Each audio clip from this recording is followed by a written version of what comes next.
আমাদের জীবনে কোনো কিছু করে সফল হওয়ার জন্য অনেকগুলা উপাদান থাকে। যেমন লক্ষ্য নির্ধারণ করা, শুরু করা, পরিশ্রম করা, ভালো অভ্যাস গড়ে তোলা, মোটিভেশন, দৈনিক রুটিন, ডেডিকেশন, ডিসিপ্লিন, ধৈর্য, সাহস, কনফিডেন্স বা পজিটিভ মাইন্ডসেট। এই সবগুলো উপাদানই কোনো কিছু করে সফল হওয়ার জন্য খুবই গুরুত্বপূর্ণ উপাদান।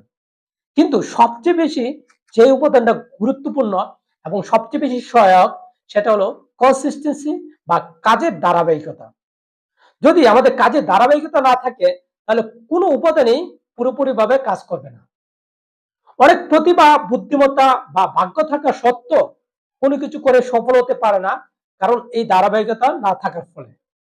আবার কম প্রতিভা, কম ভাগ্যবান ব্যক্তিরাও আস্তে আস্তে ধারাবাহিকতার সাথে কাজ করার ফলে অনেক কিছু করে সফল হয়, একটা সময় লক্ষ্যে পৌঁছে যায়। আমাদের স্বপ্ন পূরণ করার সবচেয়ে বড় বাধা বা সবচেয়ে বড় প্রতিবন্ধকতা হলো এই ইনকনসিস্টেন্সি বা ধারাবাহিকতা না থাকা। আমরা যদি শুধু একটা জিনিস, এই কনসিস্টেন্সিটা বা ধারাবাহিকতা আমাদের লাইফে বা কোনো কাজ করার ক্ষেত্রে নিয়ে আসতে পারি, তাহলে অন্য অন্য যে উপাদানগুলো আছে সেটা অটো হয়ে যাবে।